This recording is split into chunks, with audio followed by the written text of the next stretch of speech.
Ay!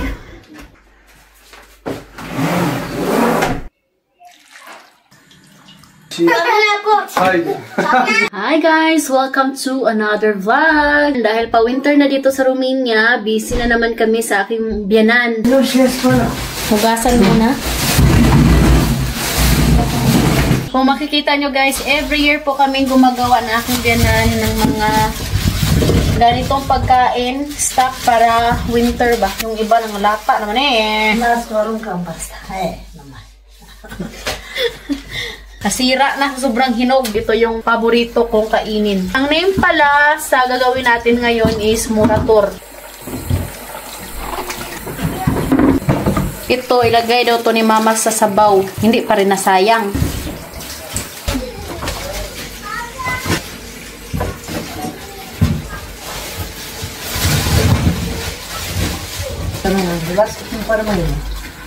My love!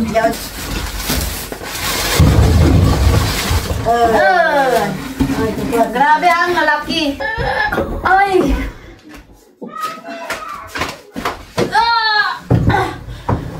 Hello, ate. The favorite of Edith. Tomatoes.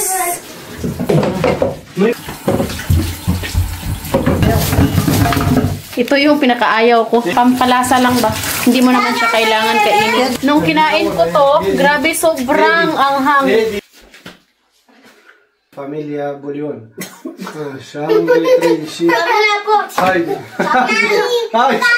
Yung carrots, galing pa talaga yan sa lupa.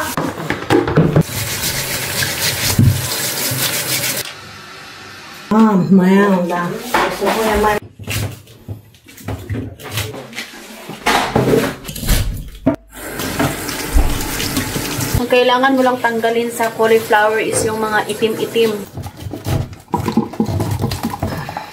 Ito yung tatanggalin natin. Itong mga itim-itim.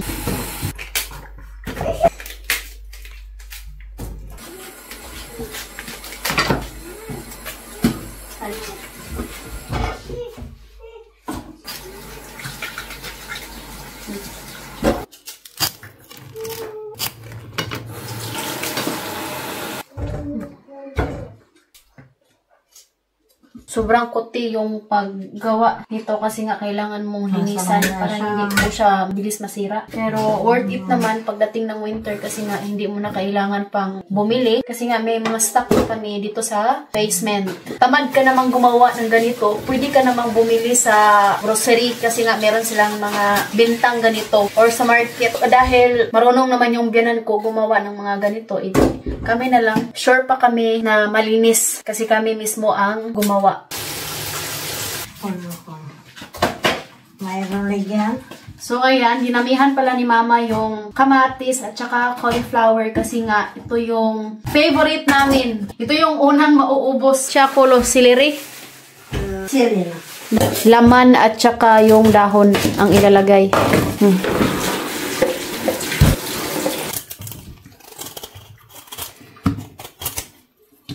Pag nagbabalat yung mga Romanian, parang ako yung natakot pa harap kasi. Ito galing sa market and yan galing sa garden tanim nila ni Bianan.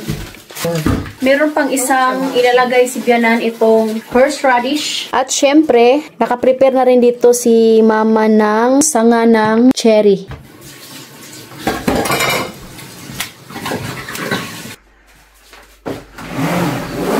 Nakahanda na lahat. Itong kamatis, hindi na natin to kailangan hiwain. Yung carrots lang, kailangan nating gumawa ng parang flowers ba? Pang design para maganda din tingnan. Ayan. Yan lang naman.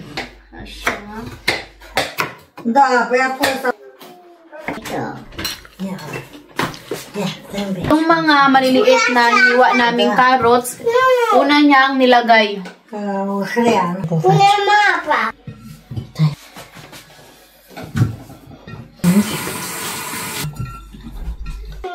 Punya mapa la mirada. Saya ko tita. Ay, si Bona, Bona. Punya tita. Punya gatos, Bona. Punya gatos. Așa, mai dă mami de acolo. Nu de alea. Gimme. Punya șurta aici. Oricum. Non claro, desce, tu, hai mano. Sim. Nossa. Ayan, di. Bravo, di. Bravo. Nossa. Lá. No.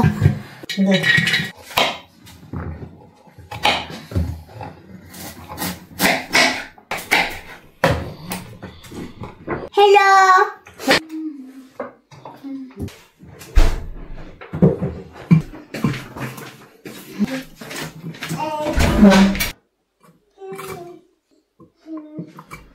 Dami pang kamatis dito.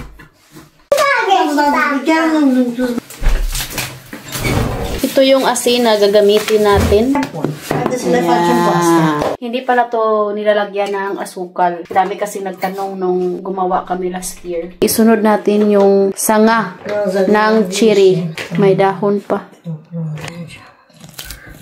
Dito sa Romania, ang tawag nila nitong bote is borkan. So ngayon, tapos na nating ilagay lahat ng mga gulay dito sa burkan. Ang gagawin naman ni Bianan ngayon ay magtimpla siya ng tubig para ilagay dito.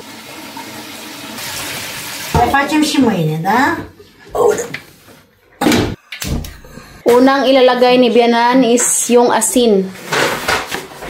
1, 12. Nagdagdag si Mama ng isang basong tubig. 2, 3. Ngayon, dahon ng laurel ang susunod na ilagay. Ito lang yung nilalagay ni Mama, pampalasa. Asin, dahon ng laurel at saka itong buong paminta. Kung ano yung nakikita nyo sa video ko, wala na po kaming ibang nilalagay pa pampasarap. Ngayon, dito tayo sa teknik ni Mama para hindi daw mabasag yung bildo.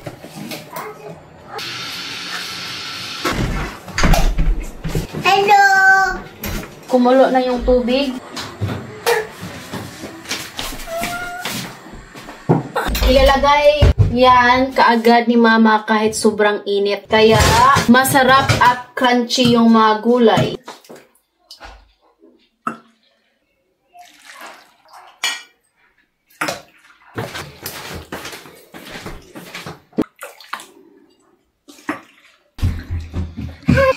What is that in your nose?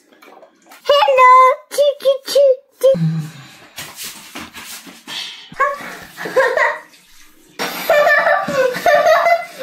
Yung gamit ni Mama pantakipis yung plastic.